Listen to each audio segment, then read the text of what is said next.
Prior to his fame on ice road truckers, Alex Debogorski had to survive 37 pub fights in 1 week, 11 attempted robberies, and a coal mine crush. However, he was unprepared for what transpired next.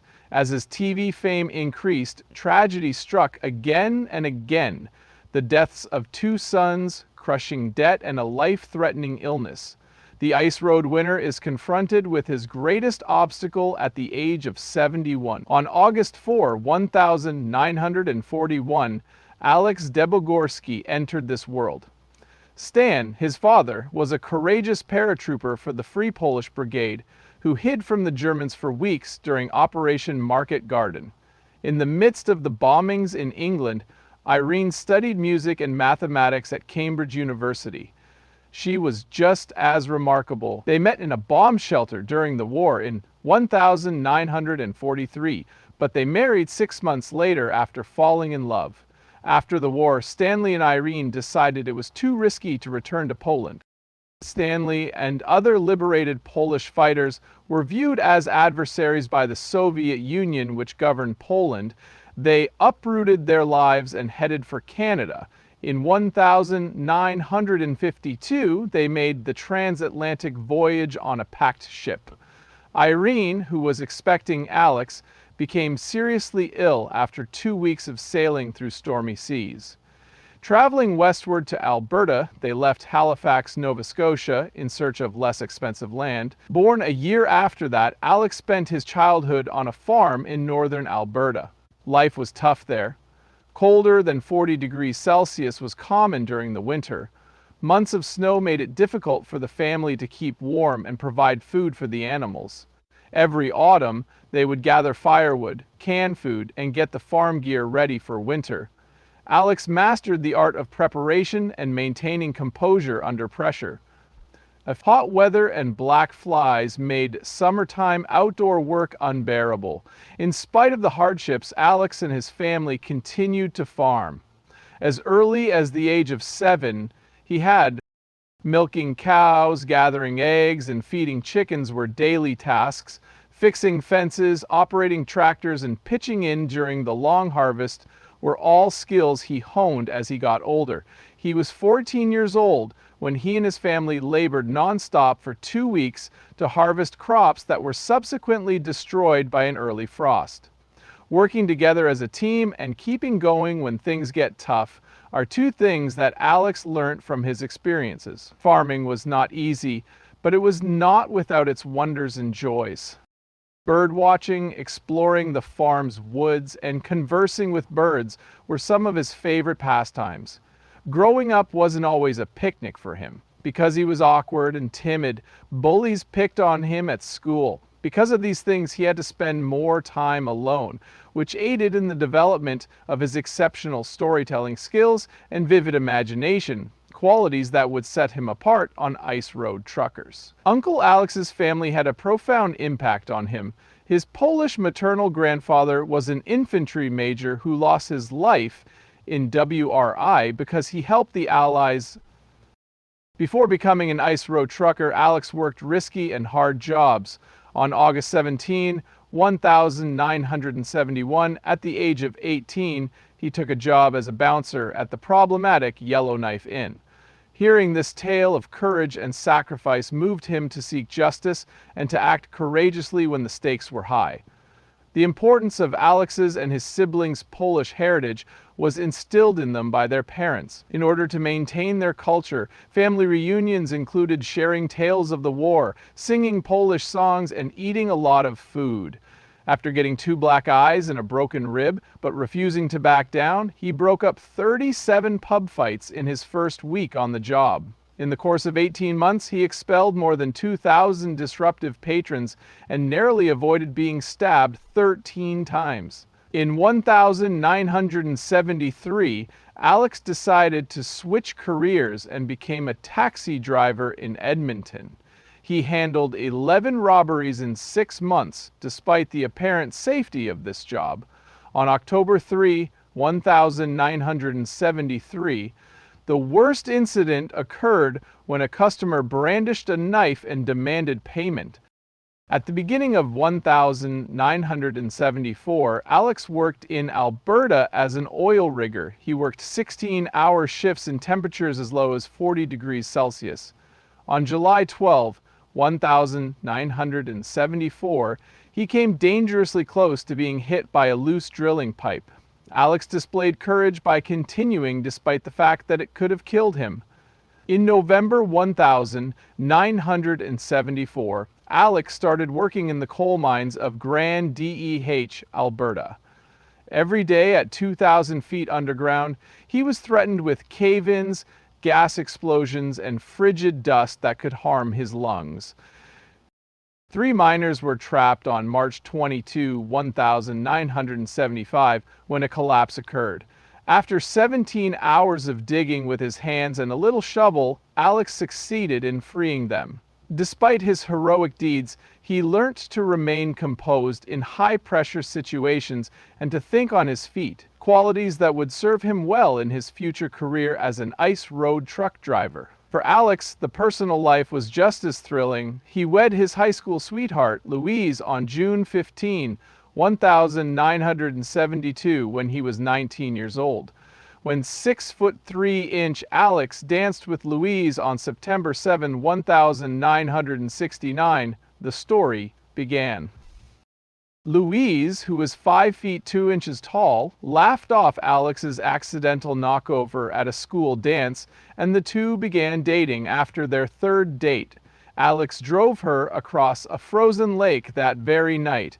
Even though the ice beneath their car cracked, Alex's lightning reflexes prevented Louise from being scared and brought them safely to shore. Alex was there for Louise when she learnt she was expecting on March 12, 1972, because the experience had brought them closer. A school bus and a waterless cabin were among the 14 places the Debogorski family called home between 1972 and 1976. Alex personally delivered their first child, a girl named Louise, on November 18, 1972. Alex started working as a truck driver on September 18, 1972. Alex had experience operating trucks on his family's farm, but he was assigned to operate a massive UCLID R50 dump truck, which was the size of a house. His initial turn was nearly a complete failure, but he soon figured it out. Working in such hazardous conditions for so many hours was no picnic. When a storm was brewing, his truck lost control and nearly plummeted down a 200-ton cliff. Alex succeeded in spite of the dangers, and he was promoted to lead driver by July 1973. A conversation regarding ice road trucking jobs was overheard by Alex at a diner on May 17, 1976. Despite his lack of experience, he eagerly seized the opportunity. The ice was dangerously melting on his first journey, which was in late May. He narrowly avoided having his truck slide through the icy water, but he succeeded in crossing it.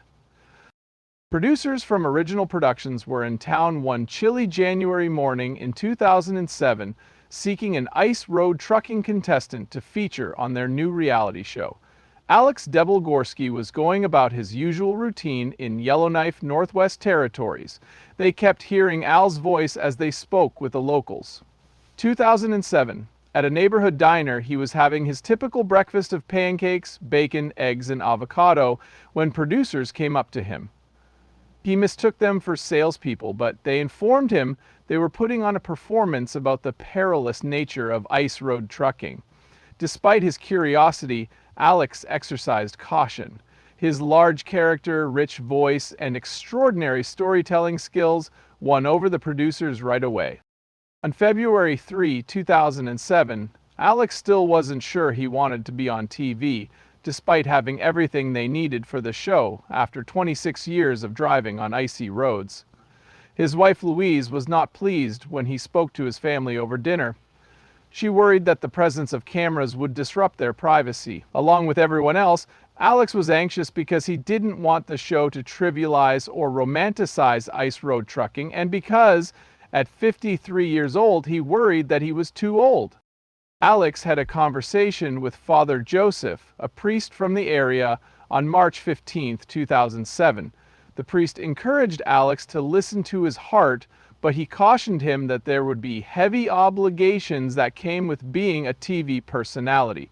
It was a tough decision to make, but Alex's eldest son contacted him on April 2, 2007, to bring up the family's financial struggles. After hearing this, Alex realized the show could provide them with financial security. Since the show's inception in 2007, Alex has been a fan favorite thanks to his optimistic outlook, faith, and composure under pressure. Over 3,000 letters from fans all over the globe had reached him by the conclusion of the first season. Alex remained for all 11 seasons, while the rest of the cast came and went. During the 7th season, Alex reached 1,000 days of filming on September 8, 2013. At a truck stop in Manitoba, the crew threw him a surprise party. After Alex's pulmonary embolism on January 22, 2008, he returned to the show in Season 3, much to the delight of the fans. Alex had made an appearance in every one of the show's 138 episodes by the time the 2017 season finale aired. As he reflected on his 10 years on the show, he filmed an emotion. There were 4 million viewers.